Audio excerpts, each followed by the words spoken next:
Ayan, good afternoon ulit mga ka-viewers at welcome back ulit sa aking YouTube channel. So meron tayong repair. Yan. So isa po itong electric fan. At welcome back ulit dito sa aking channel mga ka-viewers. Kois Repair and Tutorial. So yan. At meron tayo i-repair ngayon at i-share sa inyo. Yan, tungkol sa electric fan na to, kung paano i-repair yung electric fan. Yan. So ito pala, sabi ng may-ari ay wala itong power, hindi umiikot yung kanyang shafting or LC. Pero kung nakita nyo, napaka pre-wheel, you know? Yan, pre-wheel siya. Tapos pag inaalog natin siya pataas pababa mga ka-viewers, wala siyang wala siyang kalog. Wala siyang mga ka-viewers. Yung paganyan normal lang yan. Pero yung pataas sa baba dapat wala yan. Pero wala siya mga ka-viewers, you know? Wala, hindi siya kalog. Pero napaka pre-wheel na. Pero yun nga, reklamo ng may-ari ay walang power. So dalawa tong i-repair natin nga electric fan. Yan, no? Yung maliit na yan, ito wala din daw itong power at basag na yung sa liig. So ito yung ating papukusan mga ka-viewers. Try natin i-repair yan kung madala pa natin yung kung ma-repair pa siya. Yan. Pero sa tingin ko ma-repair pa yan dahil branded naman yan. Yan po ay Asahi yan mga ka-viewers, no? Asahi yung brand na yan. At yan po pala ay natanggal ko na yung kanyang pinaka ilisi. So ito yung niya, yan, Asahi. Kulay pink na Asahi. Frog type. Tawag ko dito frog type. Ito po ay frog type mga ka-viewers na Asahi. Parang mano yung aking camera. Yun, so yan, pakita ko sa inyo na totoo yung sinasabi ng may-ari na wala itong power. So at nitong ititest mga ka-viewers gamit yung ating tester. Yan, support tayo ng tester at atilang i-on at lagyan natin sa auto, naka-auto yan, no? Naka-auto yan mga ka-viewers. Yan, so naka-auto yan. Ngayon try natin i-test. Ito tayo sa number 1. Yan, no? Ito yung kanyang power cord. Yan, no? So, yan, naka number 1. Wait lang. So, number 1 natin siya. Yan, naka-off yan, no? Naka-off. So, number 1 natin. Ayan, no? So, wala tayo nare-read.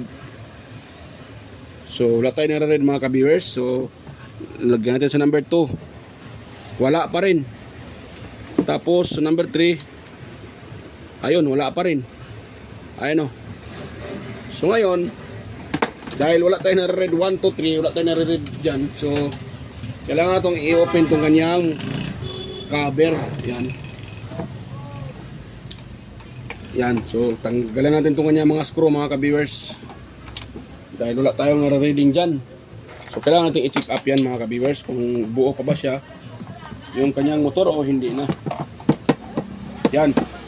So, ito pala, may naka-repair na, Meron ng electrical tape. Sabihin may naka-repair na nito. Yan. So dahil wala tayo nare-reading dyan, dito tayo sa kanyang pinaka motor, sa wire ng kapasitor. So ating ititest yan mga ka-viewers. Dapat may ma-read tayo dito na ohms value. Yan, putulin lang natin. So ulit lang naman tayo mamaya kung sakaling buo pa yung motor.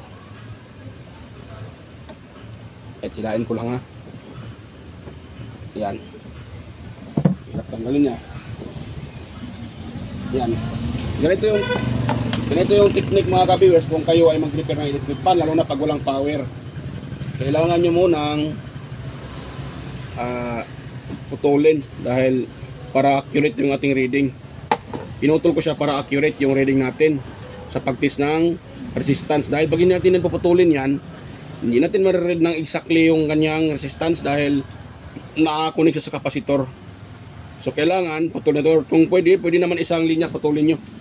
Pero ako kasi, dahil nagduda din ako pag ganito kasi minsan natamaan na yung kanyang mahihina na yung kanyang kapasitor, kaya pinutol ko na lang para kung sakali ay palitan natin ng kapasitor yan. Yan. So dito tayo sa motor, naka-auto pa rin tayo. Yan. So huwag natin hawakan yung dalawang linya mga ka-viewers. Kung pwede isa lang. Yan, pwede naman hawakan yung isa, huwag ninyong hawakan para accurate yung reading natin. Minsan kasi makakuha yan ng resistance sa ating katawan, so hindi mag-accurate yung reading natin. Ayan o, kung nakita nyo, yan, meron tayo nare-reading na 700, ayan o, 792. Wait lang, natanggal mga ka-viewers, wait lang.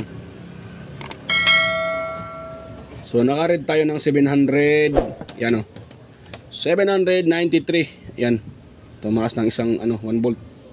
Yan o, hindi ko hinawakan yung dalawang yan o. So ibig sabihin, good yung ating motor. Yan, so alarms na pag ganun. Pag ganun mga ka-viewers, alarms na. So para ma-confirm talaga natin na buo pa yung kanyang thermal fuse, dito tayo sa dalawang linya na to. Dito, hanapin natin dito kung saan yung magbabasir. Yan po yung sa thermal fuse. Kung walang magbabasir, ibig sabihin pumutok po yung ating thermal fuse. Dito tayo. So walang nagbasir mga ka-viewers. So kita nyo, dito ko sa isang linya ng ating kapasitor.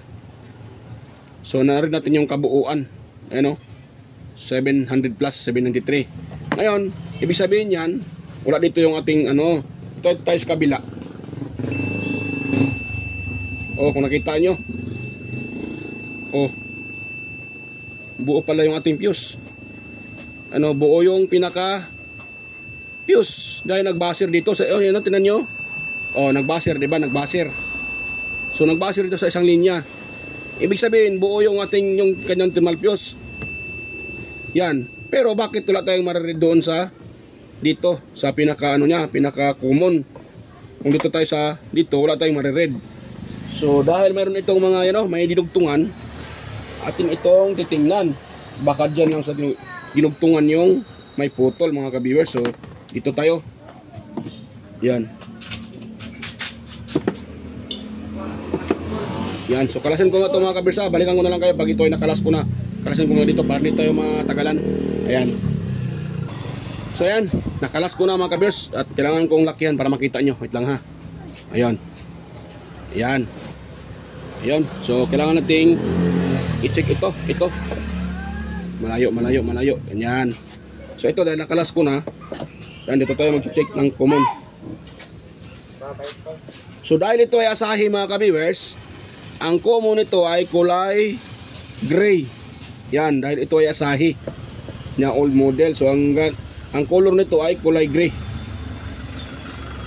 Yan, so itong gray na to, ito yung kanyang ito yung kanyang itong nilagyan ng electrical tip. Ibig sabihin pumutok siguro to nung una dahil nilagyan ng yan, nilagyan ng electrical tape yung pinaka common.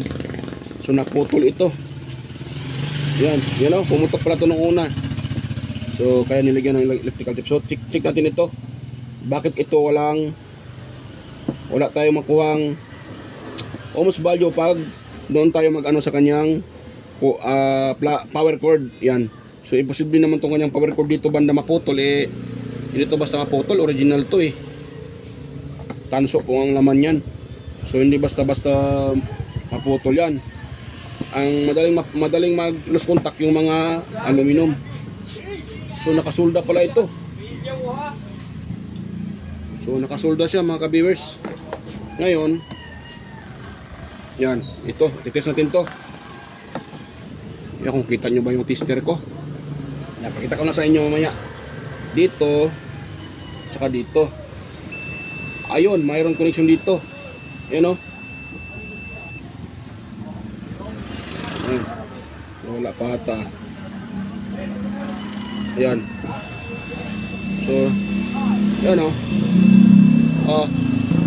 Galing dito sa ating ito. Galing dito, papunta dito sa na to, ito. Itong sa kanyang, yan, sa kanyang wire dito, may continuity. Pero pag dito tayo siguro papunta sa plug, wala na. Ito, hanapin natin dito sa dalawang to. Saan dito? Dapat ito yung magbabaser. Dito, wala. So dito, wala din. Ay, nagbabaser siya mga kabils pala. Ayan o. Nagbabaser. So, bakit wala siyang reading? Buo pa itong kanyang So, buo yung kanyang power cord. Dahil itong isa naman, doon to nakakunik sa ating ito. So kailangan natin i-open dito para ma-trace natin yung problema. Buo pala yung sa papuntang ano papunta dito. So mas maganda na yun na in-open ko para sigurado tayo. Dahil minsan naman talaga tulad niya na may dugtong, nagka-problema sa dugtungan. Kaya nagkaganyan. Yan. So open natin dito mga ka-viewers. Yan. So ito na yung kanyang ito na yung kanyang pinaka switch. Yan. So ito yung wire sa ito yung wire galing sa ating ito yung ating common. So black papunta dito pero ang dito tingin ko so tingin ko napalitan na ito ng switch yan dahil bakit sa black tapos dito gray. Yan. Yung natira dito ay puti tsaka puti at tsaka yellow. Puti at saka yan yellow. So dito tayo. Bakit ito nagkaganito? Ito tayo mga ka-viewers. Wala na jasmine. So bakit siya hindi ito nagkakaroon ng so dito tayo mga ka-viewers. Kailangan natin itong kunan ng resistance. Wait lang ha. Ako'y nalilito dito So ito. So kailangan natin siyang bakit siya walang reading dito sa ating yon.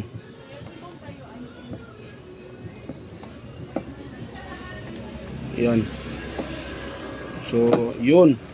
So ito. Yan Naka-twist pala to at may solda pa. So dito tayo papunta sa ating ito. Ito natin itong itis sa dalawang to kung saan magbabaser. Ayun, mayroon. Dito. So siyempre sa kabila yan. Ano ba yung common nito? Ay ito. Ito pala yung isa Yung isa ito gray, black, nakakunik sa gray. Galing sa ating power cord. Ito namang isa sa puti. So ito yung kanyang ito yan. Hanapin natin dito kung saan dito yung kanyang connection, kung buo pa ba yan. Hindi na nagbabaser. So kabila tayo mga ka-viewers. Walang to kagbuwang na mga ka-viewers. So tanggalin natin to mga ka-viewers. Yan. Para to dito sigurado tayo kasi hindi natin hindi natin to lugugin. Hindi natin makikita yung problema bakit siya walang power. Maraming dugtong-dugtong Ito pa. Yan. Yun, nakalas ko na yung pinaka-switch. Mayroon pa isang wire.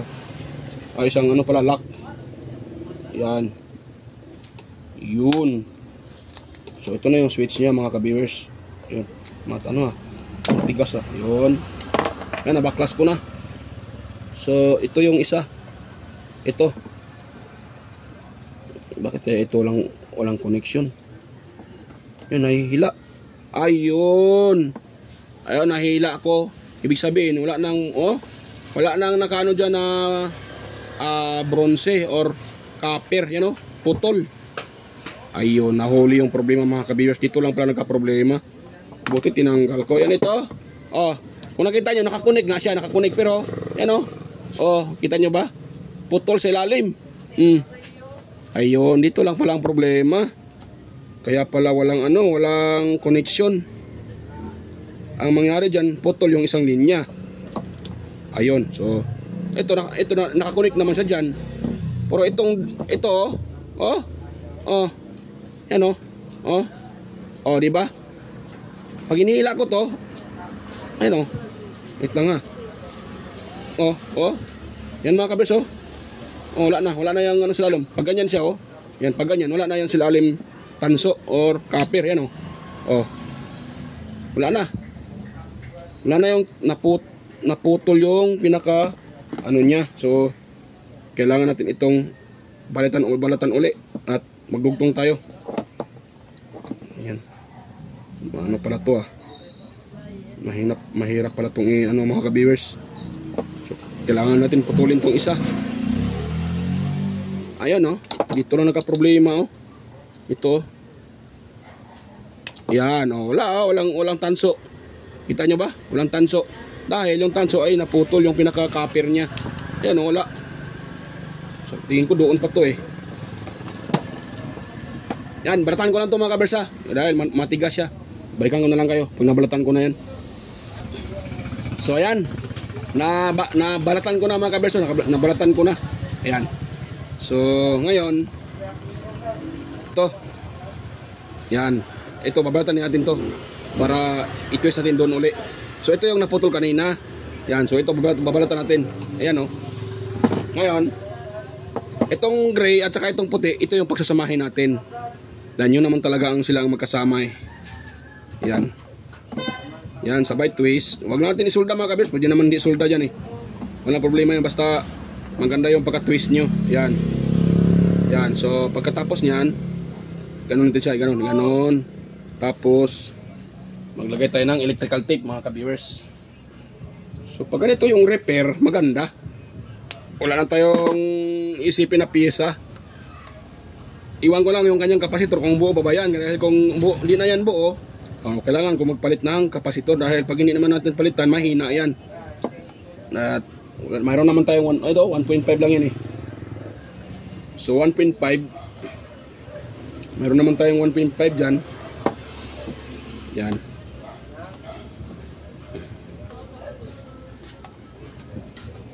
Yun.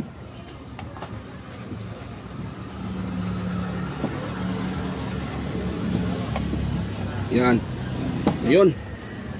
Pwede na to. Makapal na nga yung pagkalagay ko eh. Masobrahan.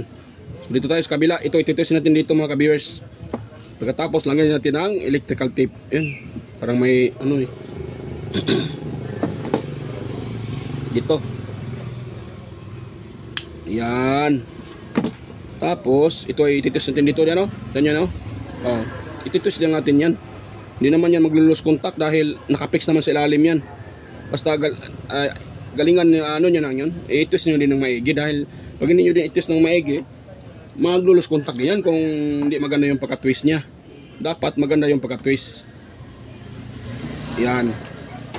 Ayun, maganda. So, ang gagawin natin dyan ay igano natin. Tapos, maglagay din tayo ng electrical tape dyan para walang short circuit na mangyayari. Yan. So pag ganito talaga, akalain mo talaga na thermal fuse ang problema, pero hindi pala. Yun palang wire na naputol. Dahil pareho naman sila ng ano sa thermal fuse eh. Kasi pag fuse din na naputol, ganito din ang kanyang ano, wala tayong mariread dito na ano, ohms value. Pero nagtaka ako eh, kaya kung nung na-open ko, ayun, nakita ko yung kanyang problema. Yan, so ito, nakatap na yan oh. Yan oh, nakatap na yan mga kaberso. Yan, so ngayon kailangan natin ititest yan. Dapat meron tayong makuha dyan na resistance. Yan, so ito tayo mga kaberso. Ayan oh. So, open natin yung tester. Yun. Namatay. Nalubat mga ka-viewers. Patay yung tester ko. Ayun na. Ayun, namatay uli. So, wala na. Nalubat yung isa kong tester. So, yung isa muna gamitin ko. Nalubat yung isa kong tester mga ka-viewers. Kaguhang talaga. Limbarok. Yan.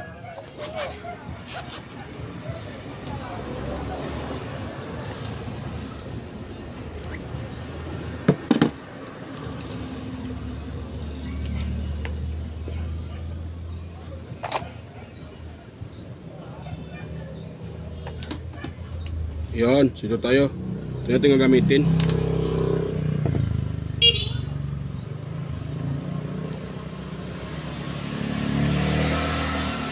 Yan. So dito tayo. Ay mali. Yan, mali dyan. Yun. Yun. Yan, iyon natin to. Dahil nalubat yung isa kong tester. Ayun. Yun. Ngayon. Ay, ingay ng motor. Grabe. Ingay-ingay. Parang pambot. Ayun. Ito tayo. Grabe naman yung motor na yun. Ingay. Ayun. Mayroon na tayo nakuhang resistance. You know? Oh. Mayroon tayo nakuhang 358. So tingin ko ay ano yan. Sana to? Sana yung kanyang ano. Number 3 ata yan eh. Ayan, number 3. So ngayon, off natin siya. Yan, off. Ayan, nag-off siya oh. Oh, naka-off yan. Ngayon, number 1 natin. Ayun. Meron ng 521 ohms sa number 1. Yan oh, number 1. Yan, number 2 natin siya. Yun, lumalagatak. Ayun, 462. So sa number 3, siyempre, bababa yan. 358. O yan, okay na mga ka-viewers. Goods na. So okay na siya. So yan, assemble ko muna to dahil na-repair natin. Ayan pala, hindi ko pala na-test itong kanyang kapasitor. Tingnan natin kung buo pa ba yung kanyang pinaka kapasitor mga ka-viewers. Yan o. So, tingnan natin kung buo pa ba yung kapasitor. Okay. Pinakbalatan ah. Yun. So, yung tester ko, isit ko lang dito sa ito. May nakalagay na capacitance. Yan. So, capacitance na. Kapasitor na. So, capacitance tayo. So, ngayon, ito tayo, mga ka-viewers. Yan. Nagpa-sounds pa talaga sila. Patay na. Kung ito. Yan, mga ka-viewers. So, na-read tayo ng, yan o. Oh, yung kapasitor o. Nakaread lang tayo ng 1,293. Ayan, so kailangan ko itong palitan ng ibang kapasitor. So yan mga kabisa, balikan ko na lang kayo pag ito ay napalitan ko na at na-assemble ko na. So yan, dahil ito na naman ang problema, yung naputol dito sa kanyang, dito banda, sa kanyang switch na wire. Yun, naputol na wire at yung kapasitor ay bumaba na rin. So yan, balikan ko na kayo at stay tuned lang mga ka-viewers. So yan mga ka-viewers, tapos ko nang ma-assemble itong electric pan na to at kung nakita nyo, ayan o. Meron ng, ilagay ko na ng LEC. At, ayan, so bago na din yung kanyang kapasitor. Yan, so yun ang nilagay natin. Baka sabihin nyo na hindi ko pinalitan na, bagong bago yan. Yung sa kanya, ayan o. Oh, kulay gray yan. Tapos yung ipinalit ko, lahat ay pula. Ayan o. So lahat na ay pula. Ito sa kabila, pula, pero yung isa gray. Yung sa kanya, ito yung sa kanya o. Diba? Pula at saka gray. So dahil 1.2 na lang ang reading nito kaya pinalitan natin dahil alam nyo ba sira na po ito dahil ito ay 1.5, yun nakita nyo 1.5 microfarad plus and minus 5%. Ibig sabihin yan ang pasok pa dito ay 1.4 dahil may man siyang minus 5%. Ibig sabihin kung bubaba siya ng 5% pasok pa rin siya. Kung 1.4 so bubaba siya ng 5%, tataas din siya ng 5%, so mas pasok pa rin yan mga viewers sa nakalagay na 1.5 plus and minus 5%. So ayan, okay na yan dahil napalitan na natin yan dahil sira na yan. At ang isang sira nito ay yung dito. Saan ba yun kanina? Dito. Yung sa ilalim, yung kanyang wire na naputol yung pinakatanso. Di ba? Nakita nyo kanina, pinakita ko naman kanina. So yun po ang dahilan dahil wala siyang nakuhang resistance. Yun po ang dahilan. So itong kapasitor, pangalawang sira na rin ito dahil hindi na pwede nating hayaan natin na 1.2 na lang yung kanyang reading at gagamitin pa rin natin. Baka sasakaling iinit itong motor dahil mahirapan siyang imikot, iinit ito at masisira mga ka-viewers. Kaya mas mabuti, mas maigi na palitan na lang natin pati yung kapasitor dahil marami naman tayong ganitong kapasitor dito na stock eh. Kung nakita niyo yung sa mga vlog ko, so yung vlog ko na nag-review ako ng order ko na kapasitor, so madami yon, 1.5 at saka 2 microfarad yun eh. So yan mga ka-viewers, so dahil tapos na yan, so atin lang ititest yan. Hindi ko muna siya tinatakpan para makita nyo na nagpalit talaga tayo ng kapasitor. Yan. So ito yung kanyang, wait lang. So yan, ito yung kanyang power cord. Ayan. Ito na ang salpak dito sa kanyang, ito sa outlet na to. Ay, mayroon pang, ayan mga ka-viewers, ayun o, may dumating o. Speaker din yan. Ayan o, speaker na to. Link bits, ayan. So tower speaker yan, tatlo yung speaker. Yon, sira daw yan eh. So mamaya ko na ayusin yan. Mayroon pang mga lawa. Pagkatapos nito, ito naman yung next kong ayusin. So ito, tapos na. So yan, titest na natin to para matapos na tayo dito. Ayan, naka-plug na tayo dyan. So ngayon, akin na itong iikutin siya, number 1, yan o. 1. Ano, mikot kagad o. O, diba? Mikot kagad mga ka-viewers. Yan, 1.